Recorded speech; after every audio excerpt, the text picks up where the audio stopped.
Muy buenos días, el día de hoy nos encontramos en el Malecón del Río y vamos a presentar nuestro proyecto de lógica aristotélica. Este grupo está conformado por Mario Serrano, Grace Wedekind, María Pérez, Juan Mendoza y mi persona, Génesis Tobías. Primero, para empezar la temática, como preámbulo tenemos que tener claro qué es la proposición y cómo es una proposición categórica. Esta es la oración por la cual se afirma o se niega algún aspecto de algo. Y la proposición categórica vendría siendo aquella que posee la cualidad esencial de afirmar o negar algo, conteniendo un sujeto, un predicado y alguna forma del verbo ser, cuya forma de decir es si S es P, donde S es el sujeto, P el verbo y es una forma del verbo ser. Las proposiciones categóricas se dividen de acuerdo a la cantidad, a la cualidad. La cantidad vendría siendo los universales y los particulares, es decir, cuando decimos todos o algún. Y la cualidad es cuando afirmamos o negamos una proposición. Asimismo, según el cuadro de oposición de Aristóteles, existen 4 tipos de oposiciones. La primera son las contrarias, las cuales son cuando ambas no pueden ser ni verdaderas ni falsas. La verdad de una supone la falsedad de la otra. Estas se caracterizan por tener igual cantidad y diferente cualidad. En el siguiente ejemplo, nuestra primera premisa, todo animal es ser vivo, la cantidad de nuestro sujeto es universal y la oración está afirmando, por lo que es universal afirmativo. Por otro lado, nuestra segunda premisa, ningún animal es ser vivo, la cantidad de nuestro sujeto también es universal, pero la oración está negando, por lo que es universal negativo. Como podemos ver en ambas premisas, ninguna es verdadera al mismo tiempo ni falsa, sino que la verdad de una supone la falsedad de la otra. La segunda oposición es la subcontraria, en la cual es cuando dos preposiciones, cuando ambas no pueden ser ni falsas ni verdaderas. Estas se caracterizan por tener igual cantidad y diferente cualidad. En el siguiente ejemplo, nuestra primera premisa, algún animal es ser vivo, la cantidad de nuestro sujeto es particular y la oración está afirmando, por lo que es particular afirmativo. En la segunda premisa, algún animal no es ser vivo, la cantidad de nuestro sujeto también es particular y la oración está negando, por lo que es particular negativo. En el caso de estas premisas, ambas son particulares, tienen la misma cantidad, solo que difieren en cualidad, una es afirmativa y otra es negativa. La tercera oposición es la subalterna, que es cuando dos proposiciones tienen el mismo sujeto y predicado. Tienen la misma cualidad, es decir, afirman o niegan algo, pero difieren en la cantidad. En nuestro siguiente ejemplo, la primera premisa, todo animal es ser vivo. En el caso de la cantidad de nuestro sujeto es universal y la oración está afirmando, por lo que es universal afirmativo. En el caso de la segunda premisa, algún animal es ser vivo. En el caso de la cantidad de nuestro sujeto es particular y la oración es afirmativa, por lo que es particular afirmativa. Como podemos ver en este ejemplo, ambas tienen el mismo predicado, el mismo sujeto, pero difieren en la cantidad, por lo que una es universal y otra es particular. Hoy vamos a entender qué significa cuando decimos que dos proposiciones son contrarias. Esto ocurre cuando varían en cantidad, universal o particular, o en cualidad, afirmativa o negativa. Dos proposiciones son contradictorias cuando una afirma algo que la otra niega, y esto lo hace mutuamente excluyente. Veamos un ejemplo concreto para llegar a comprenderlo mejor. Por ejemplo, proposición A. Todos los jueces son abogados. Universal afirmativo. Proposición O. Algunos jueces no son abogados, particular negativa. Estas dos proposiciones tienen el mismo sujeto, que vendría siendo jueces, y el mismo predicado, que vendría siendo abogados. Sin embargo, hay una diferencia importante, y es que en la proposición A, universal afirmativa, mientras que la proposición O es particular negativa. Hoy vamos a aprender sobre la conversión de proposiciones en lógica. Implica cambiar de lugar el sujeto y el predicado sin alterar la veracidad de la proposición. Esta conversión es aceptada en las proposiciones de tipo E, universal negativa, y la I, particular afirmativo o particular negativo. Sin embargo, la proposición tipo A, universal afirmativa, no siempre cumple con el requisito de la verdad en la conversión. En resumen, la conversión es un proceso que nos permite intercambiar el sujeto y el predicado en una proposición. Es útil para analizar y entender mejor las relaciones entre los conceptos. Hoy les quiero presentar un ejemplo concreto de conversión. Sería de esta manera: proposición original A. Todos los gatos son mamíferos. Proposición convertida I. Algunos mamíferos son gatos. En este caso, la proposición original es universal afirmativa, irá siendo la A. Cuando la convertimos, obtenemos una proposición particular afirmativa I. Y es importante recordar que algunas proposiciones permiten la conversión sin cambiar de verdad. Las proposiciones universales afirmativas A se convierten en particulares afirmativas I. Estas particulares afirmativas I y universales negativas E también se pueden llegar a convertir, pero se mantienen de la misma forma. Esta conversión puede ser válida si la proposición convertida sigue siendo verdadera. Por ejemplo, si decimos todos los gatos son mamíferos A y lo convertimos en algunos mamíferos son gatos. Hoy vamos a aprender sobre la oversión en lógica. La oversión es un proceso en el que se modifica una proposición para crear una nueva, sea lógicamente equivalente, y esto se logra cambiando la cualidad de afirmativa a negativa o viceversa, y reemplazando el predicado por su complemento.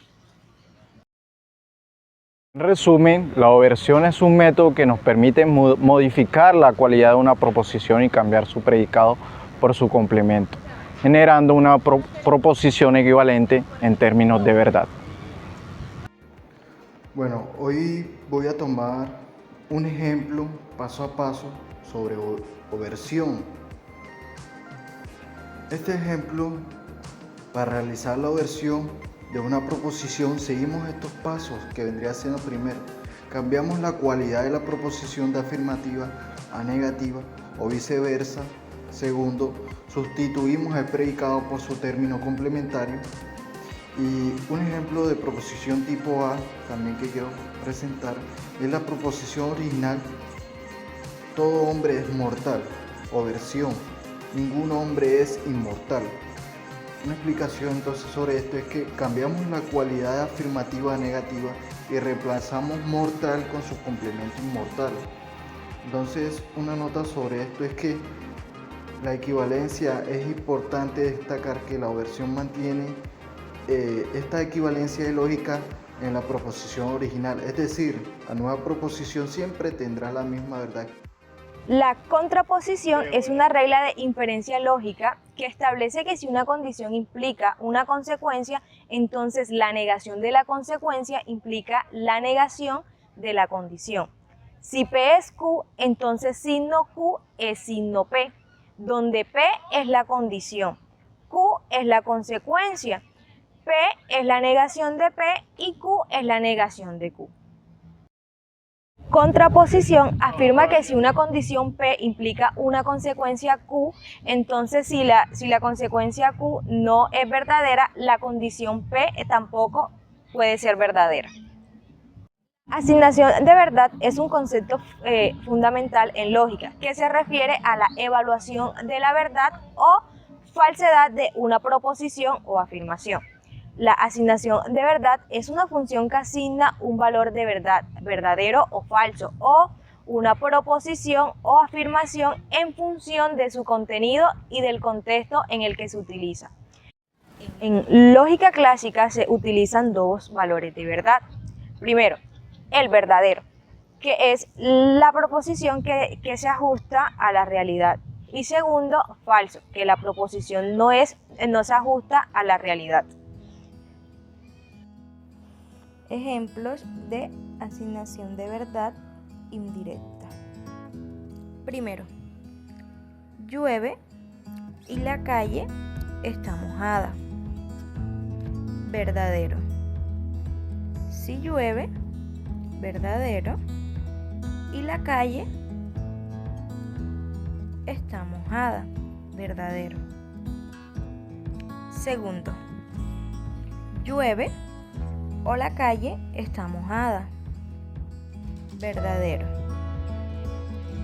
Si llueve, verdadero, o la calle está mojada. Verdadero. Deductivo que consiste en tres preposiciones categóricas. Este relaciona exactamente tres clases o términos y cada término aparece exactamente en dos de los tres enunciados. Consideremos el siguiente ejemplo. Todo árbol es un ser vegetal. Este es su término mayor. El manzano es un árbol. Este es su término medio. El manzano viene siendo el término menor. El manzano es un ser vegetal. Término mayor. El término vegetal que aparece como predicado, P, de la conclusión se denomina término mayor. El término manzano que aparece como sujeto, S, de la conclusión se denomina término menor. El término árbol que no aparece en la conclusión es el término medio, M. Cuando un silogismo categórico tiene las condiciones anteriores, decimos entonces que está escrito en forma normal estándar. Ahora, las reglas de los términos para tener en cuenta son las siguientes. El término menor del silogismo siempre es el sujeto de la conclusión. El término mayor siempre es el predicado de la conclusión. El término medio jamás pasa a la conclusión. El silogismo está compuesto por materia, forma, figuras y modos. Esta hace referencia a las premisas y a los términos que lo conforman. Se refiere a las condiciones necesarias que debe tener un silogismo para que sea correcto. Para que un silogismo sea verdadero, debe apegarse a la realidad. Y para que sea correcto, debe apegarse a las leyes de la razón. Las leyes de la razón son la forma del silogismo y se concentran en 8 reglas que debemos tener en cuenta al momento de razonar o redactar algún silogismo. Las 4 primeras hacen referencia a los términos y las 4 últimas van dirigidas a las premisas. El silogismo consta de solo 3 términos, mayor, menor y medio.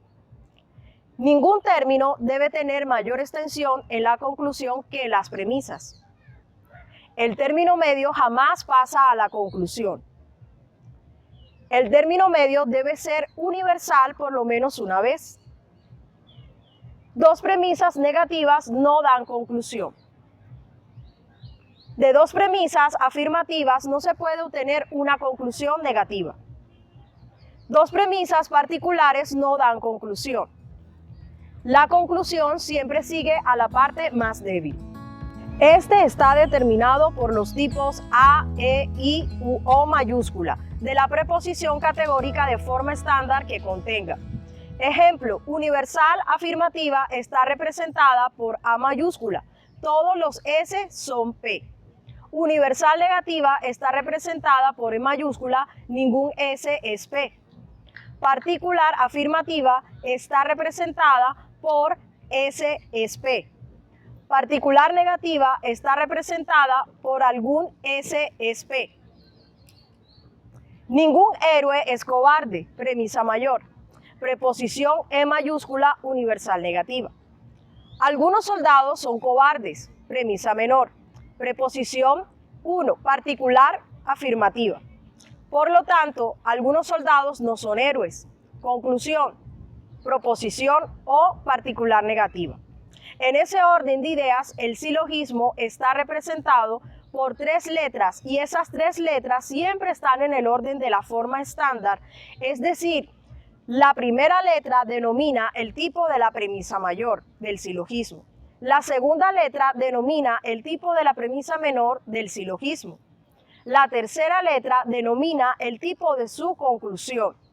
Partiendo del ejemplo anterior, el modo del silogismo es E, I, O. Es la forma lógica de un silogismo, determinada por la posición del término medio en sus premisas. Existen 4 tipos de figuras posibles. Regla para la primera figura es: el predicado de la premisa mayor se convierte en predicado de la conclusión, mientras que el sujeto de la premisa menor se convierte en sujeto de la conclusión. La premisa mayor, al ser universal, entonces la premisa menor pasa a ser afirmativa. A continuación se presentan los modos válidos de cada figura con sus correspondientes nombres. Tenemos a Bárbara. El modo de Bárbara es la deducción silogística por excelencia y el modelo de las inferencias judiciales. Está compuesto por 3 proposiciones universales afirmativas. Está también el celare, está el dari y está el ferio. Regla para la segunda figura.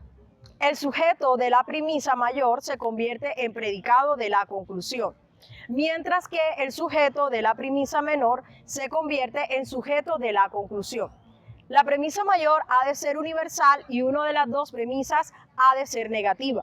Su modo válido es el siguiente: cesare es el primero, segundo camestres, tercero festino y cuarto baroco. Cabe resaltar que las consonantes van con minúscula y las vocales con mayúsculas. Primera figura, Bárbara. Ejemplo: todos los humanos son mortales. Todos los griegos son humanos. Por lo tanto, todos los griegos son mortales. Este está compuesto por 3 proposiciones universales afirmativas. Celare. Ejemplo: ningún mamífero pone huevos. Todos los patos son mamíferos. Por lo tanto, ningún pato pone huevos. Este está compuesto por 2 universales negativas y una universal afirmativa. Ferio. Ejemplo: ningún mamífero puede volar. Algunos animales son mamíferos. Por lo tanto, algunos animales no pueden volar. Este está compuesto por una universal negativa, una particular afirmativa y una particular negativa. Dari.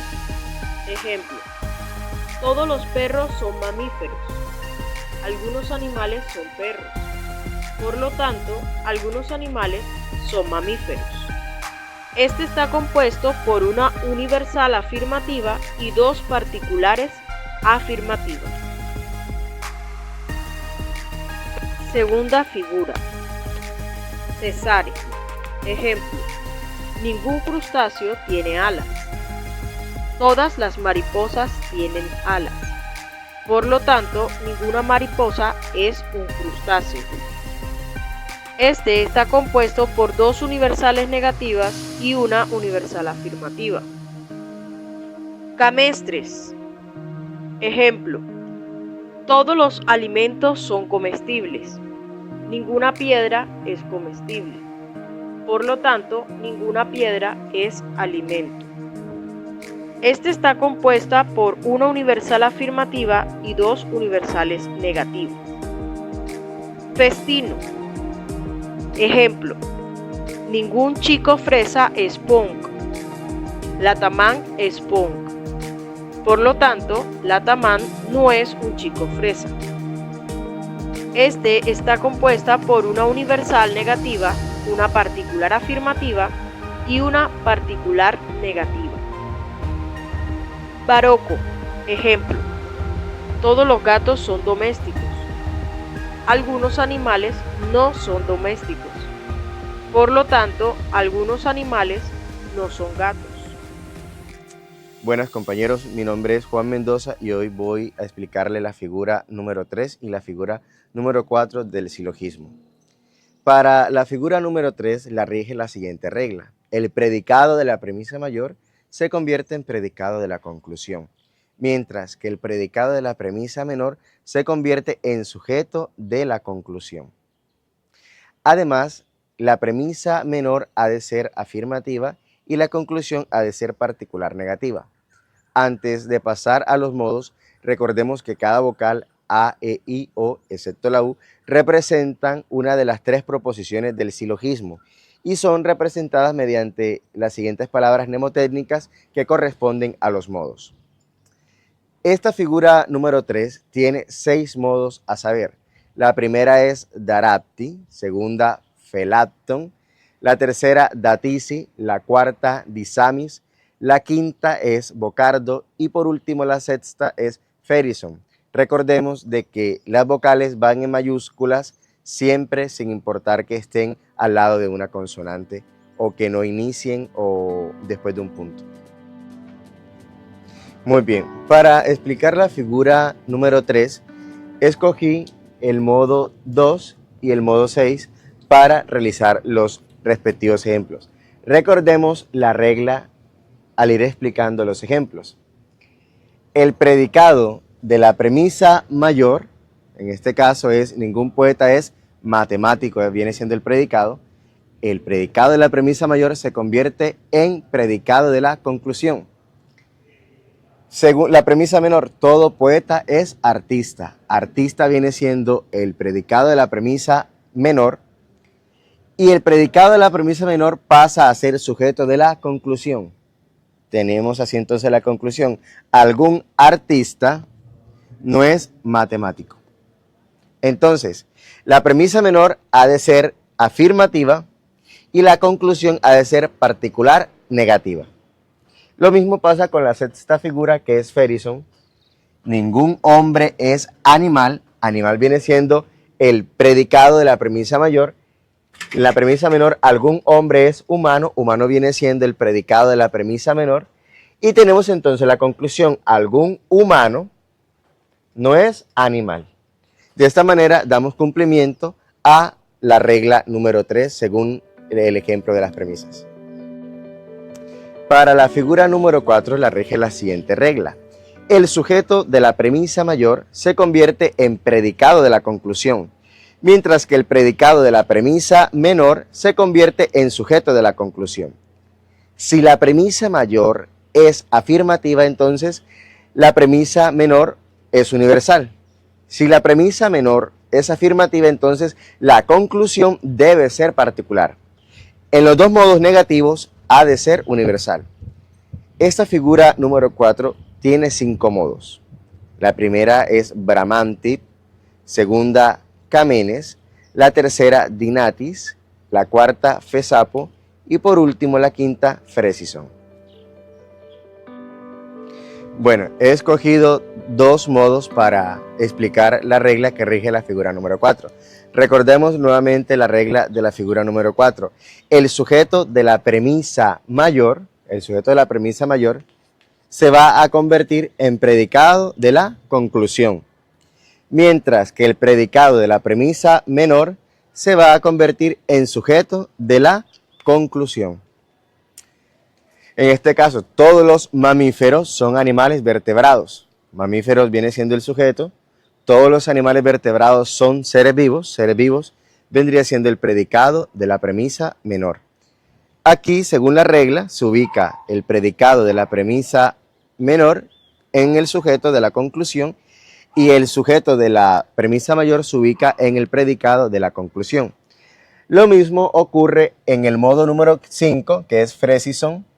Ningún reptil es mamífero. Reptil vendría siendo el sujeto de la premisa mayor.